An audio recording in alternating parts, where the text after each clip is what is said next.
Hi guys, this is gsnhome.com and I'm here with the unboxing of the Samsung Galaxy A41. So I've already played with the A40 last year and with the A51 recently. Now it's time to go to something else. This is a mid-range plastic phone with a MediaTek processor and also with a triple back camera. It comes in a beautiful shade of blue, which has some triangles on the backside and also some lines. It's called Prism Clash Blue. There are also black versions, red versions and other colors. Once again, a plastic body, but one that's pretty good looking. I'm going to fire up the phone. I've seen some sources online saying that this phone is waterproof.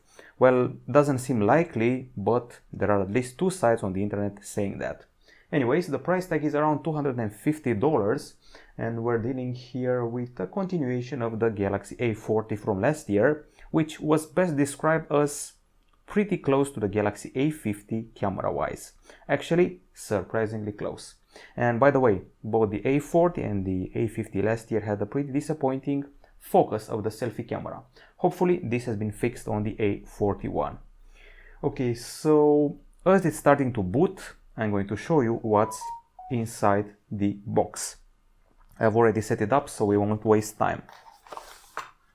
As usual, Samsung is offering an envelope with a metal key used to access the slots. When I say slots, I mean it. We also have a micro SD and two nano SIM card slots. Quick start guide and warranty checked. Okay. And then we proceed to the charger, which is here. It's rather typical for Samsung. It's got an USB-A port, it's got those two prongs here, and promises 5 volt 2 ampere 10 watts or 9 volt 1.67 amperes 15 watts. By the way, the maximum charge of the phone is 15 watts.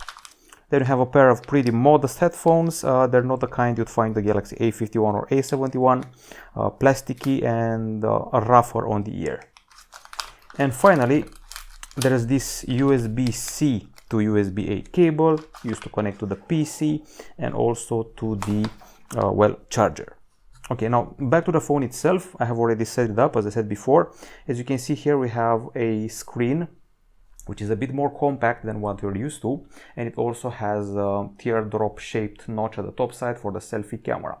With it being a MediaTek phone, some slowdowns will be expected. Now, the thickness is 7.9 millimeters and the weight is a pretty decent 152 grams. The screen you're seeing here is the Super AMOLED, so that's one of the good things about the phone. This Super AMOLED is a 6.1 incher with a resolution of 2400 over 1080 pixels.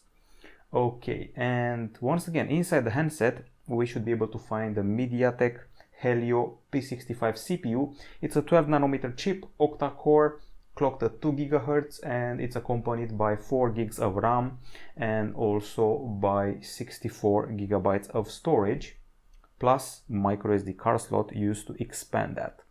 The battery is a 3500 mAh unit, lithium polymer with a 15-watt charge, and for the sake of security, you have an in-display under display fingerprint scanner. I remember setting it up, so let's try it out.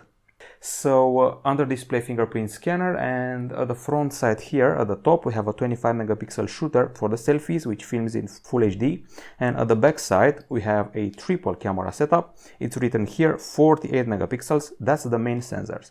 There's an LED flash, and the 48 megapixel camera has phase detection autofocus. Next up is the 8 megapixel ultra wide camera with a generous 123 angle of capture, and finally 5 megapixel bokeh camera, which is reasonable, actually generous, because nowadays most phones have a 2 megapixel bokeh camera. Okay, so it doesn't shoot 4K video, just in case you were wondering, and aside from that, I should probably mention this is the type of phone which will provide you with an audio jack, USB-C port, and here's the speaker and a microphone next to it. At the top side, yet another microphone. Okay, that's that. On the connectivity front, you're obviously getting Wi-Fi dual band, there's 4G, there's Bluetooth 5.0, there's GPS, there's NFC, and well, that's about it. Just in case you're wondering, the previously mentioned MediaTek Helio CPU was also found on the Galaxy A31 and some Vivo phones from the Y series. Now, the handset runs on Android 10 with One UI 2.0 on top, and it also has the dark mode linked to Windows, several other features. I see we also have Dolby Atmos, and a focus mode. What I also see here is the edge screen with its shortcuts, and I'm going to have a quick glance at the camera interface. Okay, so we have the live focus feature for your bokeh needs. We have the photo area, we got the video thingy. There's also the more section with an augmented reality zone, Bixby Vision, Pro, Panorama, and Food. And you can swap to the ultra wide camera like this. Okay, and I also see we have some AI features at the top right side. We got Scene Optimizer, that's the feature, and video can be taken in Full HD tops. Okay, so I guess this is about it. First contact with the Samsung Galaxy A41.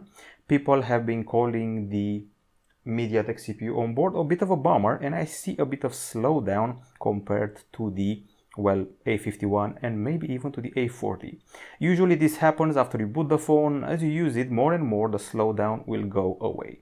So this is it from us. This has been the first contact with the Samsung Galaxy A41. We'll be back with a full review very soon. I'm actually loving this back quite a lot. Bye bye.